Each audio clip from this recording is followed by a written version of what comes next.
నిద్రపోయే ముందు 11 మాటలు శివనామం చెప్పి పడుకోమని చెప్తారు.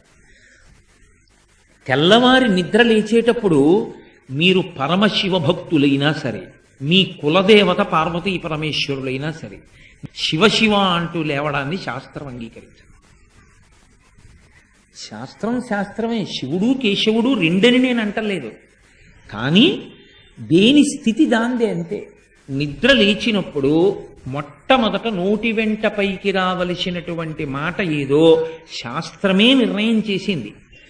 ఇంకా వేరొక మాట ఏదీ నోటి వెంట రాకూడదు. మొట్టమొదట తెలివి రాగానే రావలసిన మాట ఒక్కటే, అది 3 మార్లు పలికి లేవాలి మనసం మించింది.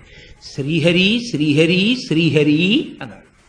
3 మాటలు శ్రీహరి అన్న నామం చెప్పి మాత్రమే లేవవలసి ఉంటుంది. అంటే జాగృతి ప్రారంభమైంది, నిద్ర లేచాడంటే రక్షణ చెయ్యవలసినటువంటి వాడు శ్రీ మహావిష్ణువే.